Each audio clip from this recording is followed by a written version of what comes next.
साथियों नमस्कार, मैं आपका साथी कुलदीप सिंह फौजी यूट्यूब चैनल शाइनिंग हरियाणा में आपको लेके आया हूँ नारोनंद के आर्य समाज मंदिर में। यहाँ हर एक एतवार हर एक रविवार को यहाँ पे हवन किया जाता है और आज एक विशेष हवन है, इसलिए मैं आज आपको लेके आया हूँ। आप सबको यहाँ से मिलाऊंगा। कुछ माताएं भी हैं और कुछ भाई भी हैं जो सभी आज हवन में बैठे हैं और एक नए आचार्य जी आए हुए हैं, उनके साथ भी मैं आपकी बात कराता हूँ। आज देखिए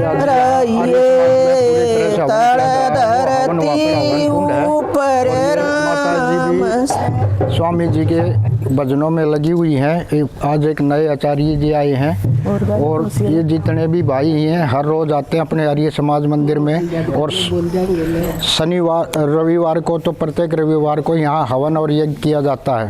हवन की विशेषताएं बताई जाती हैं और हवन के क्या फायदे हैं ये बताया जाता है। आर्य व्रत के बारे में बताया जाता है। मैं आपकी सीधी बात कराऊंगा आचार्य जी के साथ और वो आपको बताएंगे।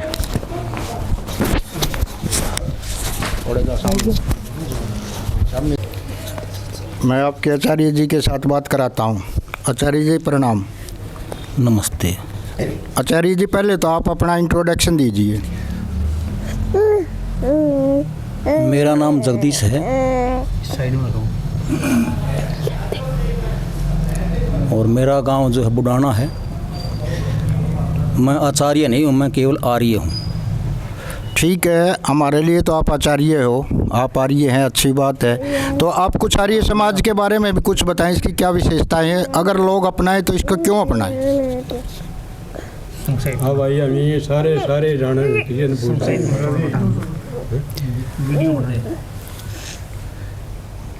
आप बता दो जी। आर्य किसको कहते हैं पहले तो मैं बता देता हूँ। अरे हमको नहीं पता, हम आपसे पूछ रहे हैं। अगर हमको कहते हैं जो हर बुराई से बचा होता है, श्रेष्ठ आर्य होता है, अच्छे काम करता है, अच्छे दुर्व्यवहार करता है, अच्छा व्यवहार करता है और परमात्मा को मानता है और मंडी मठानियों में धोखो नहीं मरता हो। जैसा कि बाबा ने बताया कि आचार्यों के बारे में, आचार्य बिल्कुल ही जो सर्वश्रेष्ठ व्यक्ति होता है उसी को आचार्य बोलते हैं। और आर्य समाज का मेन कारण है कि हमको किसी भी प्रकार के पाखंड से दूर ले जाना। तो अभी हम दूसरे भाई जी से भी बात करेंगे, वो भी इसके बारे में कुछ प्रकाश डालेंगे। आर्य जी बताइए, आप इसके बारे में और क्या बताएंगे? आर्य समाज की स्थापना सन 1875 में स्वामी दयानंद जी ने की थी और उसके बाद हमारा दोबारा आर्य समाज का प्रचार होना शुरू हुआ और धीरे धीरे फिर बीच में हमारा लुप्त हो गया। हमने अब दोबारा फिर संकल्प लिया है कि हम आर्य समाज के दोबारा प्रचार करें और आर्य समाज के स्वामी दयानंद जी के जो 10 सिद्धांत हैं, जो 10 नियम हैं, उन नियमों पर चलने का प्रयास करते हैं। उन नियमों के अंदर हमारा एक नियम है कि सभी को वेदों का पढ़ना और पढ़ाना, सुनना और सुनाना हमारा परम धर्म है। धर्म नहीं, परम धर्म है। हमें सबको पढ़ाना। आर्य जी, आपको एक सेकंड के लिए बीच में मैं रखूँगा। जैसे कि हमने पीछे देखा है कि हमारा जो एक महाभारत सीरियल हुआ था या एक रामायण सीरियल चला था, उसमें जो लेडीज़ थी वो अपने पति को संबोधित करती थी कि हे आर्य पुत्र। तो ये तो मेरे को लगता है कि वर्षों का, तो स्वामी दयानंद तो अभी थोड़े दिन पहले की बात है। हाँ जी, आर्य हमारा देश का पहले नाम आर्यवर्त था। हम आर्य थे। हमारे देश ने, हमने वर्ल्ड पर राज किया है आर्यों ने। और ये तो बीच में जब हमारा आर्य समाज सारे आर्य थे, हमारी जितनी भी संख्या थी विश्व में आर्य थे। ये धीरे धीरे जब उसने हमारी महाभारत हुई ना, उसी टाइम के बाद हमारा आर्य समाज का सर्वनाश हो गया। उससे पहले हम सब आर्य थे। हम उसमें अपने आर्य समाज के रामायण में और महाभारत में आपने देखा होगा, जब वहाँ सब धृतराष्ट्र को बोलते तो आर्य पुत्र बोलते हैं। रामायण में भी आर्य पुत्र बोला जाता है। तो वहाँ जो उस टाइम पर हम सब आर्य थे। हमारा धीरे धीरे आर्य समाज का पतन हुआ और स्वामी दयानंद ने आके दोबारा आर्य समाज की स्थापना की। उसके बाद फिर आर्य समाज का प्रचार जोर शोर से चला हुआ है। अच्छा आर्य जी, मैं आपसे एक बात और पूछना चाहता हूँ, क्योंकि इसमें ओम की ध्वनि को ज़्यादा यूज किया जाता है, ज़्यादा नहीं किया ही इसको जाता है। तो जब आदमी ओम का उच्चारण करता है, क्या इसमें कोई साइंटिफिक रीज़न है? जी, ओम का नाम परमात्मा का नाम है। ओम की ध्वनि में जब हम अपनी आंखें बंद करके बिल्कुल और ध्यान लगा करके बैठेंगे तो हमारा ध्यान परमात्मा में लगेगा। अच्छा, ये जो हम हवन यज्ञ करते हैं, इसका क्या कुछ अपने जो वातावरण होता है इसके ऊपर कोई शुद्ध या अशुद्ध या कुछ फर्क पड़ता है क्या? जी, बहुत ज़्यादा।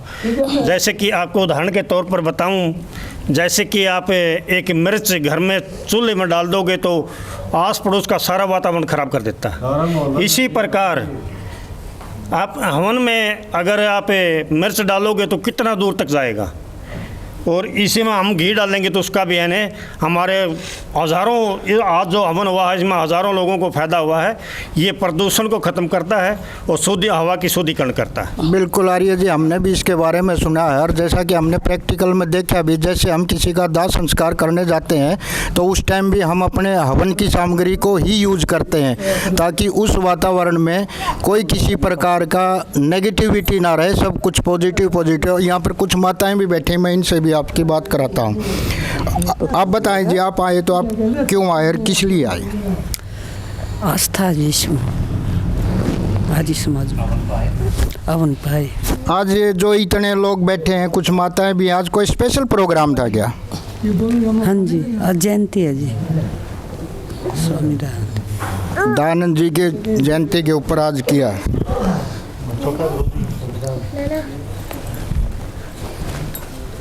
नमस्कार जी। नमस्कार। आप भी बताएं, आपने ये जो एक अभी भजन सुनाया गाया, तो इसकी क्या खासियत थी, कहाँ से आपने सीखा और कैसे आपको प्रेरणा मिली, कब से मिली? मैंने तो जी ये जब से अपन से 10वीं क्लास में थी ना, उस टाइम पर मेरी माता ने और बुआ दादी जो भी थी वो हमारे वो इस भजन को गाती थी, और हमारे वहाँ से तो कई दिन पहले से ही प्रचार था जी आर्य का। मैंने वहीं से यहाँ उसकी शिक्षा ली थी। बिल्कुल अच्छी बात है, ये बिल्कुल अच्छी बात है और सब में होना ही चाहिए। आर्य हाँ, आर्य समाज का उत्थान इस वजह से हुआ था, या स्वामी जी ने इसलिए किया था कि किसी भी प्रकार का कोई दोष इंसान के अंदर ना रहे, हमारे वातावरण के अंदर ना रहे, सब भाई भाई बन के रहे और भाईचारे का संदेश हो। आर्य का मतलब होता है हमारी न कोई जाति होती है, ना कोई हमारा वर्ण होता है, सिर्फ हम आर्य हैं तो आर्य ही होते थे। सर्वश्रेष्ठ, आर्य का मतलब ही सर्वश्रेष्ठ है। तो मैं आपको एक आर्य जी से और मिलाऊंगा और उनसे कुछ बात करेंगे।